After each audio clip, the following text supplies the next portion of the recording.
SOFI update here in the ninth. So we got a straight down move today. We did have Noto buying at the bottom. And what happened today, or the last couple of days since I made an update, is basically there was no second wave in this. So when I see 5 waves right here, I'm looking for a second wave pullback.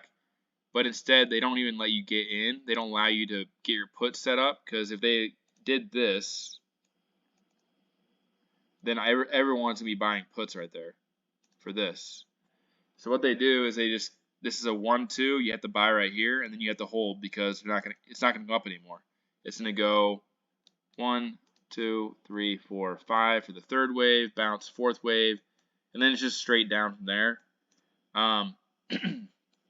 So it's kind of a way, I think, of manipulating it, where if you're not in right here, you can't really get in on puts. It doesn't really make a lot of sense to get in on puts when you're down in here. At that point, you're just kind of buying shares and waiting for it to end if you haven't already sold covered calls or bought puts. So, yeah, that's just the way it goes. I had puts way up here, but I had those as a hedge before earnings, so the IV has fell off a lot. And so I made some money on this on the fall, but not that much because the IV is so low now. I think that we pretty much bottomed on this move, though. You can see here, this channel, we basically hit the outside of the channel the whole way down. And what I'm thinking is, and let me zoom in here real quick. And then this move off the lows is looking pretty impulsive. So what I'm thinking here is that we bottomed here, short term, and that we're potentially in an expanded flat. So I think this is probably, let's see here. So this is actually an A wave right here. And then we have, let's see, we have A, B, C, B, and then a C wave. So basically this is A, let's see, A, B, yeah, A, B, C like this. This is kind of confusing. We have A, B, and then C like that. So A, B like that, and I think this is coming. That's my personal opinion on this. I think we're about to just rocket up here to 10:30, potentially 11:30, and the reason I think that is this is not an impulse move. This is a corrective move. And usually expanded flats go about the 1.23 fib of the A wave. We're right around the 1.23 fib. They can't go past the 1.61 fib. We completed a B, C move right here today, down here to the bottom of the channel. So we have A and B out of the way. And that just means we're going to make a C wave higher. It can go anywhere from just the 0.78 fib here at 863. That would be a running flat. Or it can go all the way up here to the 1.61 fib here at 1081. So I would say 1030 gap fill is in play. So anywhere from 863 to the 1030 gap fill is what I'm looking for. Potentially 1083. So that would complete the overall B wave. So I think this is just a very extended B wave here. And this fits with my thoughts on IWM. IWM is made a 5-wave move right here. It's consolidating for a second wave. It's hit the 0.61 fib. And so IWM, if it stays in this pattern, is going to make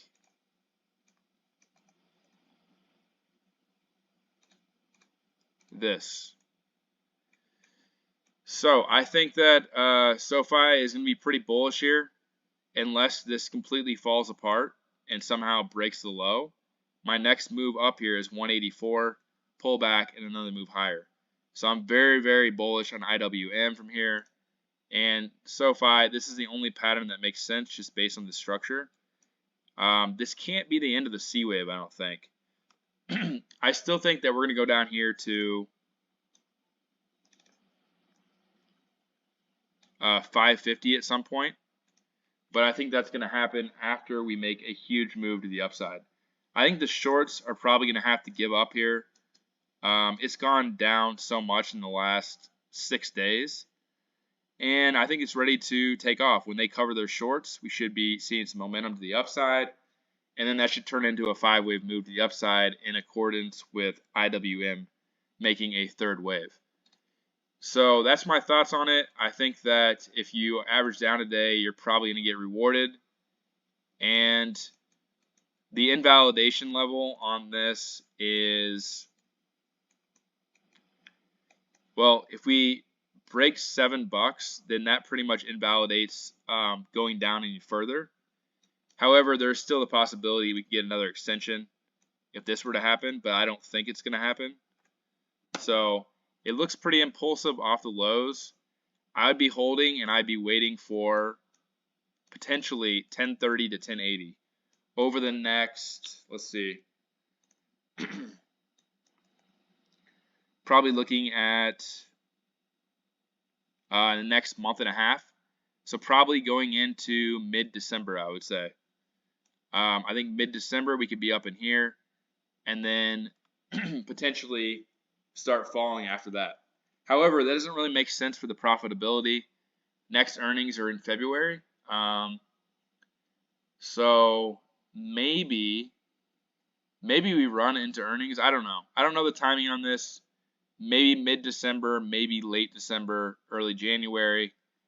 IWM is probably going to take a little bit to get up here. So if this takes, let's just see. This took,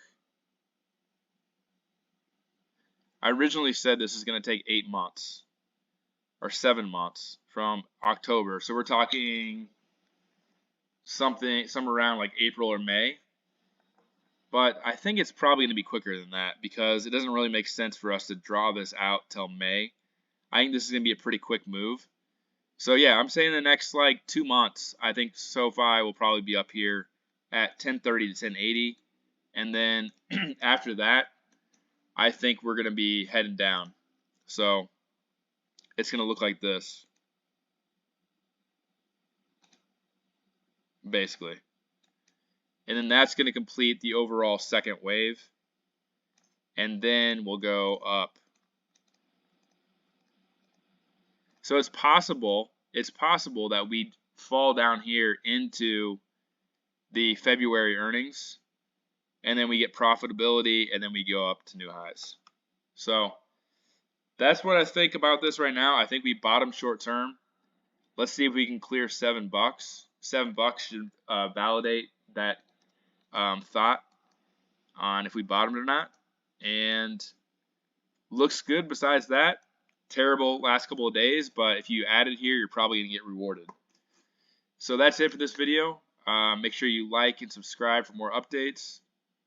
And I will catch you in the next video. Let me know in the comments what you think is going to happen over the next couple of months.